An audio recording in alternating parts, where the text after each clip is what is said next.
Hello everybody, my self अनमोल गांधी और आज मैं आपको बताने वाला हूँ कि ओम का नियम का सदिश निरूपण क्या है। ओम का नियम तो है V=IR, लेकिन उसका सदिश निरूपण क्या है। तो आइए समझते हैं कि ओम का जो सदिश निरूपण होता है वो होता है J=σ E।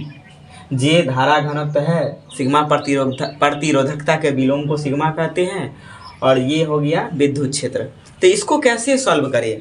अच्छा, मेन बात मैं कर लेता हूँ कि एग्ज़ाम का जो ट्वेल्थ एग्ज़ाम में जो ये क्वेश्चन आता है ये 3 नंबर में आता है। 3 नंबर कैसे, 1 नंबर ऑब्जेक्टिव और 2 नंबर या क्वेश्चन में एगो ये आ जाएगा।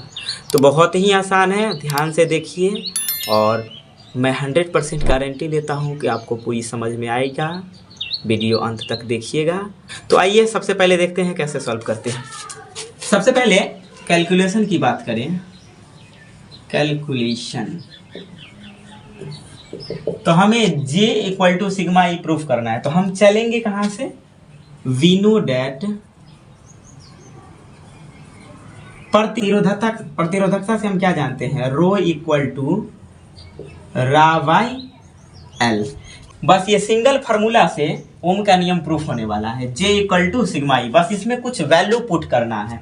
तो आइए समझते हैं कि क्या क्या वैल्यू पुट करेंगे। सबसे पहले समझिए हमको टर्म कैसा लाना है, ई के टर्म में लाना है, सिग्मा के टर्म में लाना है, जे के टर्म में लगा। तीनों चीज का फार्मूला लिख लीजिए, इसको इसमें पुट कीजिए और आंसर आपका रेडी है। 2 मार्क्स और 1 मार्क्स ऑब्जेक्टिव में फिक्स है। ऑब्जेक्टिव में ये आएगा J=σ और सब्जेक्टिव की बात करें तो 1/ρ होता है सिग्मा, रो प्रतिरोधकता।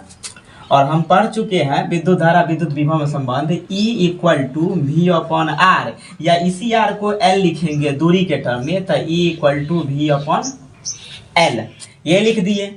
उसके बाद V=IR होता है तो R=V/I है, इसी को पुट कीजिए। ρ=R के जगह पर V/I क्रॉस A नीचे में L। ρ= आप क्रॉस करते जाइए, एक साथ छाटते जाइए। V के नीचे हम L को ले आए और A के नीचे हम I को भेज दिए और दोनों तरफ पलट दीजिए। तो ये हो जाएगा 1/ρ = L/V क्रॉस I/A। अब देखिए फार्मूला बन रहा है, 1/ρ को सिग्मा लिख सकते हैं, तो L/V है। यहाँ देखिए E=V/L है, तो अगर पलटेंगे दोनों तरफ तो 1/E=L/V हो जाएगा।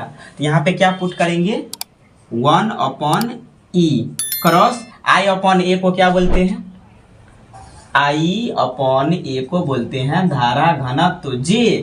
तो ये J यहाँ पे हम पुट कर दिए और क्रॉस अगर करेंगे गुना तो यहाँ क्या आ जाएगा, σ×E = J। इसी को सीधा टर्म में अगर लिखे तो क्या टर्म आएगा हमारा, J=σE।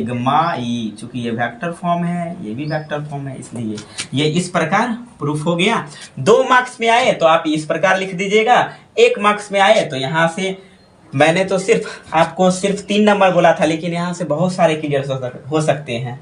अगर प्रतिरोधकता पूछे तो आप ये लिख दीजिएगा, प्रतिरोध पूछे इसको क्रॉस करके लिख दीजिएगा। ये सब जो हम आपको फार्मूला लिखाए हैं ये सब आप रफ के तौर पर यूज तो हम किए हैं, लेकिन ऑब्जेक्टिव में इससे आते हैं क्वेश्चन बहुत सारे।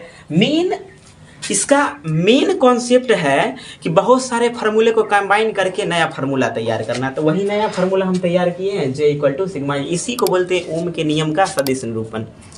तो उम्मीद करते हैं यह वीडियो आपको बहुत अच्छा लगा होगा। तो मिलते हैं आपसे एक नेक्स्ट वीडियो में, तब तक के लिए जय हिंद,